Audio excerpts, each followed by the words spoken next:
Hey, how's it going out there, everybody? Hope everybody's having a great day. I am in Minnesota right now. I am getting unloaded on a load I picked up in North Carolina Friday. Kind of on this load for a few days now. I got a 34-hour restart in at the house on this load. It was 1,350 miles with that little run over to the house. And the deadhead was about, so it was right at $2 a mile, all miles. Puts me at $1.60 to the truck, $2 a mile to the carrier. And the quick numbers here, it paid $2,700, $2,160 to me. 706 in truck fuel. I've been averaging 7.24 miles per gallon.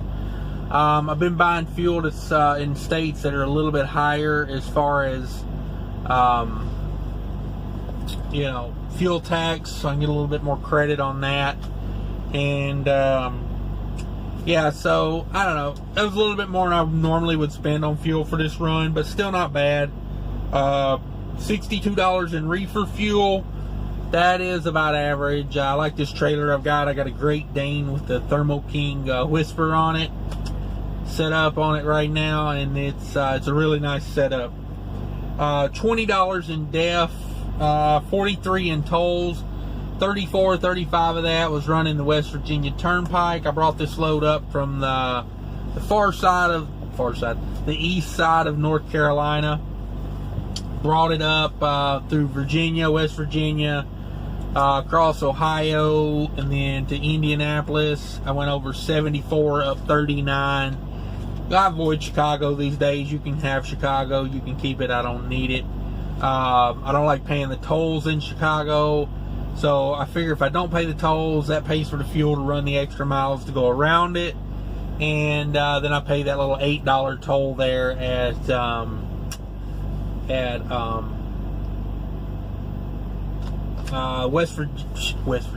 Wisconsin, Illinois line. I don't know why I couldn't think of Wisconsin.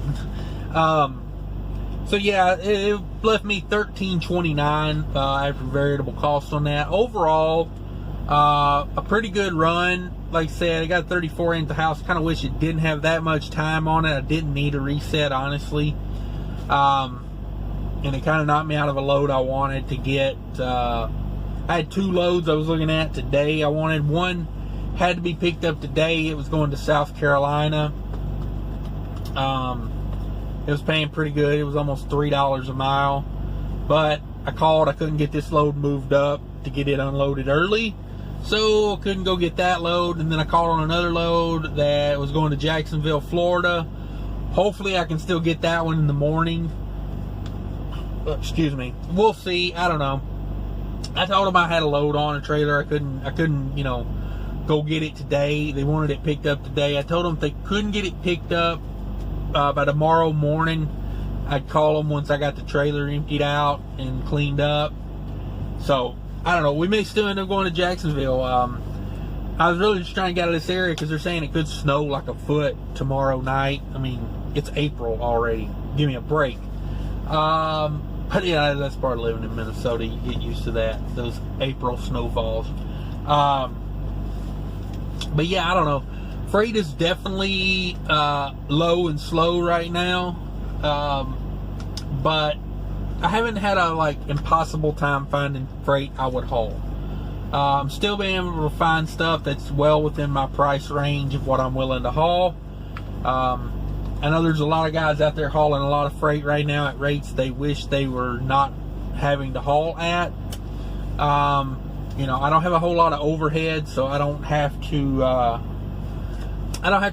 make sure I'm pushing it, to get revenue all the time, because, it's really a comforting feeling not knowing that you have a little wiggle room. It's the 9th day of the month, and I'm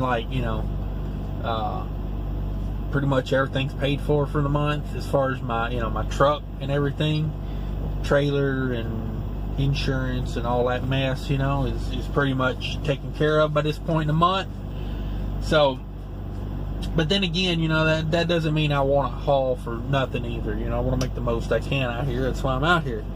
But yeah, I don't know. I definitely have seen a drop in the rates, but I don't think it's like nowhere near panic mode yet. You know, I think a lot of guys are learning the cycles. You know, it's like trucking has yearly cycles, and everybody knows this. If you run reefer, you know when the good times of year for reefer are. If you run flatbed, you know you can kill it in the spring and through the summer, and if you run dry van, you know, like beginning of the year after Christmas is dog crap, and you know, like August through October is just off the chain in dry van, you know, with Christmas and holiday stuff moving.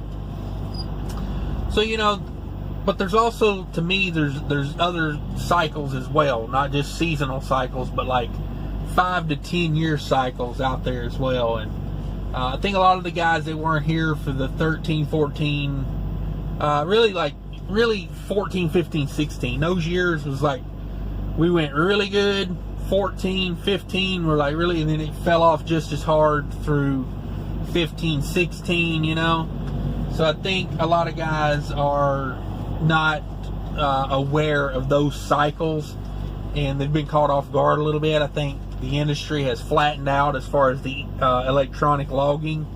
You know, the capacity has been met because they brought in all these other drivers. You know, like you don't see on the news right now, like the national news, you know, about all these sign-on bonuses where we got enough drivers.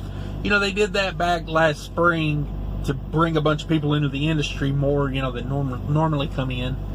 You know, so it gave a little bit more capacity. The bigger carriers, you know, they took on more and hired on more. And, you know, I think we're dealing with a little bit of that right now, too. And that'll flush itself out, you know, like for every person that goes to truck driving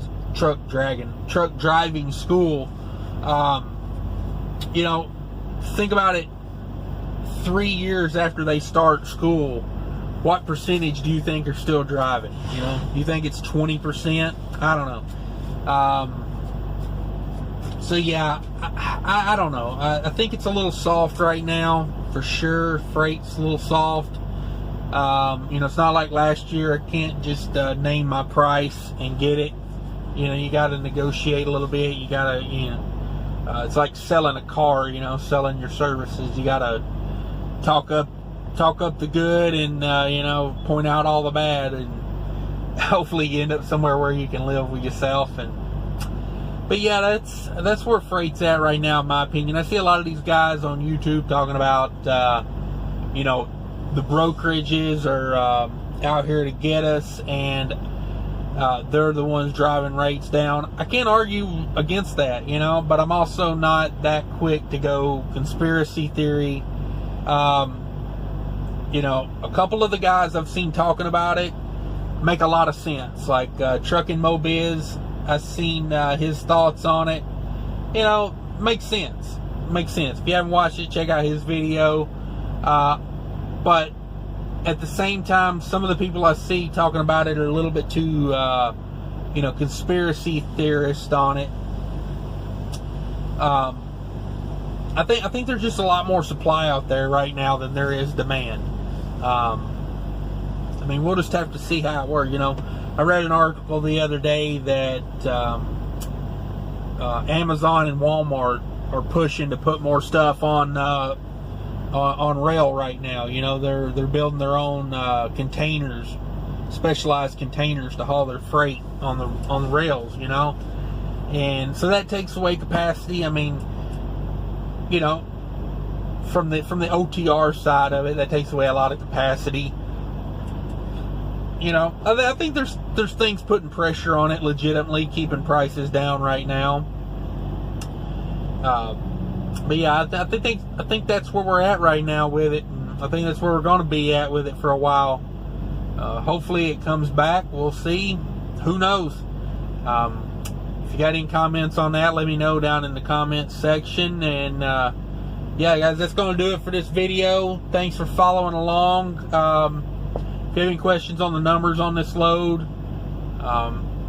just hit me up in the comments. Try to answer everybody's questions. I appreciate everybody watching the videos and subscribing.